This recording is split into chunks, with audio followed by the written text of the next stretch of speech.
Okay, thank you very much for hosting this conference. I'm now sharing my screen. This is a paper. Do you see my screen? Yes. Yes. Okay, great. Okay. Yes, perfectly. Perfect. That's important. So thank you very much again for hosting this conference and for selecting this paper. This paper, as you were introducing, jointly written with my great co-author, Quinn, who is also attending this conference. So this paper is a paper on user-generated content, strategic moderation, and advertising. Basically, I guess everybody in this virtual room is very familiar with the platforms, hosting platforms that host user-generated or user-uploaded content that are either generated, produced by individuals or simply uploaded online. You may imagine, for instance, YouTube, Twitter, Facebook, Snapchat. And just to give you some numbers, in 2018, internet users spent 2.8 million years online. So huge amount of time that we are spending online. And most of the time that we are spending online goes to social media platforms. And these social media platforms, hosting platforms, are generally founded by advertisers. And the basic idea is that these platforms want us to spend as much time as possible on the platform by producing content, sharing content, because then what is important are our eyeballs. What is important is our attention that can be monetized by advertisers. But the main problem of these platforms is that while user-generated content can create a large welfare, user-generated content are not typical content, are not validated externally by professionals, third parties, are not like content produced by journalists, for instance. And indeed, they may entail some negative externalities. These externalities can be negative externalities for advertisers in terms of brain safety issue. There is a big problem on some content, also in this period of the crisis, in which we see online some fake news, hawk news related to the COVID-19, the Bill Gates controversy. There is a lot of discussion in general also on vaccines, but there is also some terrorist propaganda. And the presence of this content that are produced by some users is that they can entail some negative externalities to advertisers when advertisers are published just next to this content. There is a brain safety issue there. And overall, these negative externalities can become even more controversial, more problematic when affecting society. You may imagine, for instance, extremist propaganda or hoax news regarding vaccines that then have some detrimental consequences on society because people might start not vaccinating their child. So this paper is merely about the externalities that this user-generated content create for advertisers. And for giving you some very the basic idea, what is going to be this paper about is more about the brain safety issue. The idea that if you have a brand, an advertiser, you may imagine, for instance, Gucci or Prada or a luxury good that is associated with an extremist content, then the luxury good, the advertisers will have a public backlash. There will be some reputational damage. And in fact, if you ask marketers or in general advertisers, they will tell you that a big problem in social media platforms is that there is the possibility to be published in an unsafe environment. And they are also started realizing that it's very hard, it's not going to be the case that they will be completely safe online. There will be always some forms of problems of being associated with something that is detrimental to them. And in fact, a few years ago, they started complaining. There was the so-called apocalypse that mainly affected YouTube, but this problem also affected other platforms like Twitter, Facebook, and many others. And advertisers started pulling ads from the platforms when associating with some very controversial content, extremist propaganda, but also child exploitation. So it's a big problem for them because they can be associated with something that is certainly harmful. On the other hand, what platform can do to alleviate this problem is to invest in content moderation. They can either, as Professor Terna was saying, use artificial intelligence, and in this way they can use artificial intelligence to identify some content that can be harmful, but sometimes you have a blurred line on what can be determined, what can be harmful and what can be simply a speech, or what can also be freedom of speech. But on the other hand, they can also hire, but this can be very costly, they can use human moderators to identify content that can be harmful. And in fact, some marketers have seen in recent years some progresses in this respect. But what happens if a platform invests too much in content moderation? What happens if too many content are reported, are flagged? You might have a situation such that users might not want to be controlled, might not want to be monitored, and indeed, if there is too much moderation, they can simply leave the platform. And this is, for instance, what happens in 2019 to Tumble, that was a microblogging platform that was hosting some not safe for work content, some content that sometimes had porn or nudity. And in 2018, this platform that was very popular was acquired by Verizon and the Hot Group, the group that is also owning Yahoo, just to mention some very big names. And in 2018, the new CEO wanted to enforce some very strong content moderation by banning porn from the platform, and in order to attract advertisers and make the platform brain safe. What happens later? The platform lost most of its users, the market value of the platform went down, and they were forced last year to sell the platform to WordPress for a very little amount. This is just to say that there is a big trade-off here that the platform faces. There is a trade-off between investing in content moderation in order to please advertisers, because if you invest as a platform in content moderation, you will attract many advertisers. Advertisers will feel safe, and indeed they will be willing to pay more for placing their ad online. But on the other hand, if you invest too much in content moderation, some users may not want to be controlled, at some point may be disappointed, and indeed may leave the platform. And this will create a problem for advertisers, because advertisers will find on the platform a very little amount of users, and they care about how many users they can interact with, because of course they are spending amount of money to sponsor some brands. So this paper is about this trade-off. We have several questions that we try to answer to in the paper, but I want to focus in this presentation mainly on two main research questions.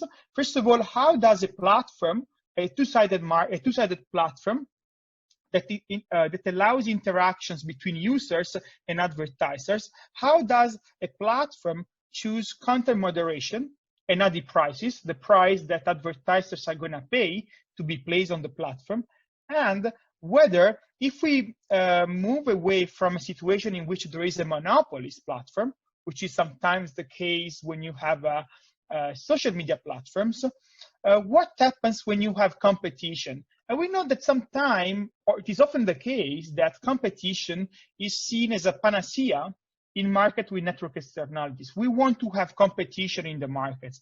But does the competition generate more moderation? And this is the second question that we try to answer to. There are some others, but for the sake of time, I'm not able to go through them. So let me give you some very quick overview of the results that we have.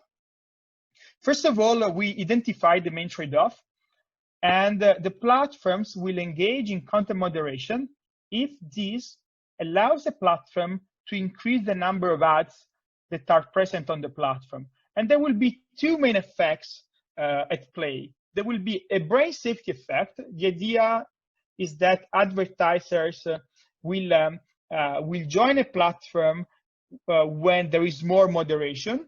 There's going to be a direct effect. But on the other hand, advertisers will also face an eyeball effect. If there is an increase in content moderation, some users might leave the platform. And if some users might leave the platform, there will be an indirect negative effect on advertisers. And indeed, there will be an incentive to invest in content moderation if the first effect is going to be larger than the second one. And we also show that there is a non-monotonic relationship between the preference or aversion for content moderation and the ad prices. And when there is more moderation, and when there are more competitive markets, we will have more competition, of course. And when there is more competition, the amount of content moderation provided by a platform will go down. So this implies that if you have more competitive market and you don't have any regulation, then you might have platforms that in a laissez-faire environment will let more harmful content to circulate. And this is something that can be detrimental to society. While instead, the effect on the ad prices can be ambiguous. This is simply a very quick overview of the results. Let's go now to the model in order to give you some insights regarding how we do so. This is a model that is a theoretical model in industrial organization. So we will have a model in which there are two different types of content. There is a volume one of safe content. This can be, for instance, picture of pets, posts, holidays, videos, and these are nice content. Advertisers will like this content, and this will entail a positive externality, V, for advertisers. On the other hand, there will be a volume theta of unsafe content. This can be content like anti-vax content, anti-COVID content, or terrorist propaganda. And this content, the volume of this content will be dependent on the moderation effort M provided by the platform. And this function F is going to be continuous between 0 and 1 of content moderation. You might imagine a situation in which if M is equal to 0, the platform is not moderating any content apart from illegal content. And indeed, everything is allowed to circulate online. And therefore, the mass theta of unmoderated content will be equal to 1. At the other extreme, you can imagine a situation in which the platform is investing a very high level of content moderation. So content moderation is going to be equal to 1. And indeed, the amount of unsafe content will be equal to 0. So a situation in which everything is controlled online. When you want to add the picture online, there will be another person that will screen out whether this post is okay for the platform or not. Of course, these are extreme cases, and this unsafe content will entail a negative externalities to advertisers. So we model brain safety as the difference between the value, the positive value that advertisers obtain when joining a platform with safe content, minus the negative value that they have, a sort of disutility, from being exposed to unsafe content. And this mass will be dependent on how much a platform is investing in content moderation. What are now the other agents that we have in the market? We have a monopolist platform.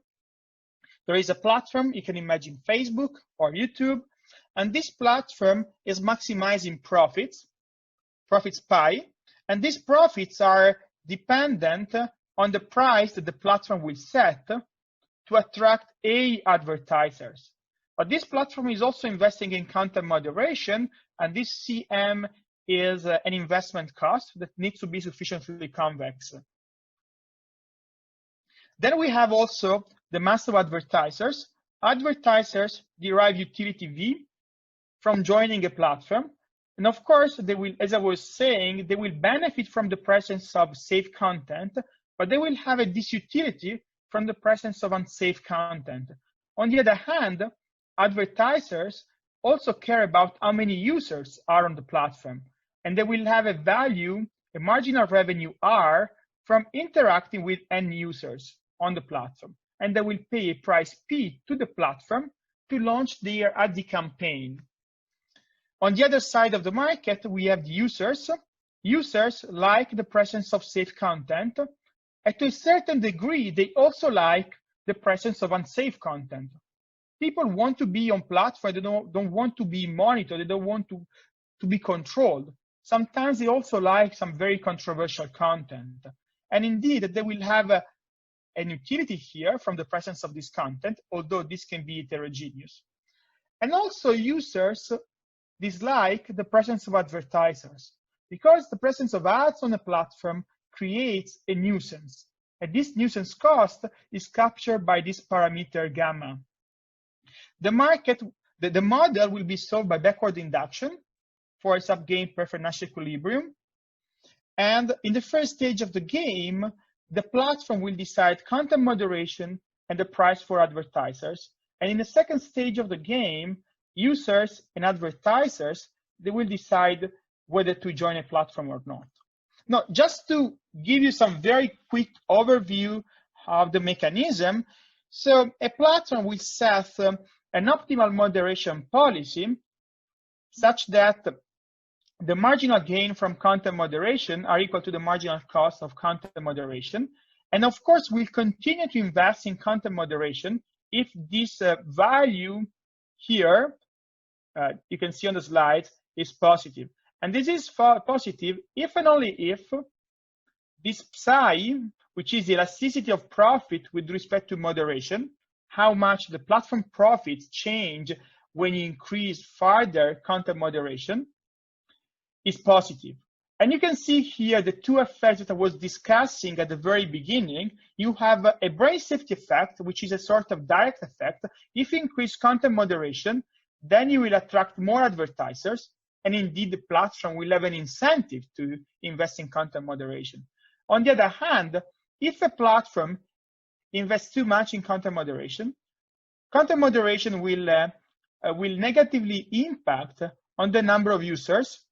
And if the number of users is reduced, there will be also reduction on the number of advertisers. The platform, when setting content moderation, will try to combine the effects on the different sides of the market. Will internalize eventually partially the brain safety effect, but we'll also care about how many users can eventually leave the platform if too much moderation is enforced. And indeed, we will have these two main effects that are very important to determine the incentive of a platform to invest in content moderation. Just to give you some very interesting flavor of what we do when we look at the monopoly, we also try to see how content moderation and prices change when advertisers start caring a lot about brain safety. You may imagine, for instance, that there are some advertisers that do not care that much about content moderation. They simply want to attract users. They want to reach users, and that's it. If advertisers do not care about brain safety, then the platform has no incentive at all to invest in content moderation. So the platform will attract many users, and in return, advertisers will pay a very high price. On the other extreme, if there are many advertisers that really care about brain safety, many luxury brands, then the platform will enforce a very strong content moderation policy. Many consumers will leave the platform, but the platform will still charge advertisers a very high price, although is letting these advertisers interact with a very small pool of consumers. And what is interesting is that at the very two extreme, the price is very high, but in the middle, when you have a sort of mixed effect, then you will have a minimum. So the price will be lower. So you have this non-monotonic U-shaped relationship between prices and content moderation. Now, let me say something a bit more regarding the case of competition. In the paper, we try to study also whether intensifying competition in the market can create the right incentives for platforms to invest in content moderation. And this is very important because, first of all, we want to have competition in these digital markets because we know that monopolies are bad overall. And there is a lot of discussion also at the European level about allowing data portability, lowering barrier to entry to ensure more competitive markets. So what do we do in the paper? We try to extend our very general setting with a monopolist towards a case in which you have two platforms that are horizontally differentiated, as in hoteling. I guess you are familiar with the hoteling setup, so you may imagine a situation in which there are two platforms that are heterogeneous, that are horizontally differentiated.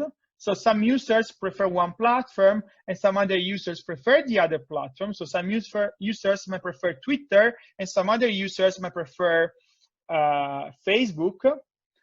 Advertisers are multi-homing, which implies that advertisers are present on both platforms, while instead users are single-homing. And how do we model, how we try to look at the effect of competition? In a hoteling setup, users have preferences. And their preference, their disutility from joining a platform is sometimes proxied by a transportation cost. And we look at the effect of lowering transportation costs on our equilibrium level of content moderation and on the ad prices. Basically, we try to see how optimal content moderation policy and optimal prices change when platforms become very similar. And if platforms become very similar, consumers become more indifferent between joining one platform or the other because they are very mobile. The competition is very strong. And when this happens, a platform will care a lot about attracting the marginal user, the user that is going to be indifferent between joining one platform or the other. And we'll try to attract this user in two ways. One way will be to reduce content moderation because users dislike content moderation. The other way is through influence the ad price. The platform might increase the price for advertisers. Advertisers will leave the platform. And as advertisers leave the platform, consumers will face a lower advertising nuisance cost. And we find that in equilibrium, there will be an effect such that content moderation will go down, while instead the price for advertisers can be positively influenced or negatively influenced by the degree of competition, depending on the moderation cost. So basically, what is the takeaway message of this paper? We have some other insights, but the most important insights that are the ones that I presented today are that content moderation increases if the brain safety effect outweighs the eyeball effect. So if advertisers care a lot more about moderation than how much they care about the second order effect on users, the idea that some users might go away, and indeed if users go away from the platform, then advertisers will also interact with fewer consumers. Then we also see here that market failures are around the corner because we can see from the very last slide that if you have more competition in this market and you don't have any regulation on what the platform needs to do, which is very important for policymakers, then more competition lowers the incentive to increase content moderation. And indeed, this can be detrimental to society if moderation implies that you want to moderate also fake news, hoax news, everything that can have some negative effects on advertisers, but also on society.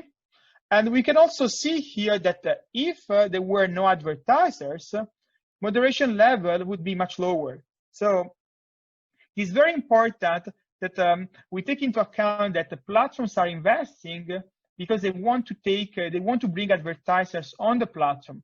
And sometimes there is a discussion on whether to disrupt this business model in which platforms are funded by advertisers. And what we can say here is that content moderation often emerges because there are some pressures from advertisers. So this is for now. Thank you very much for hosting this conference and also for selecting this paper.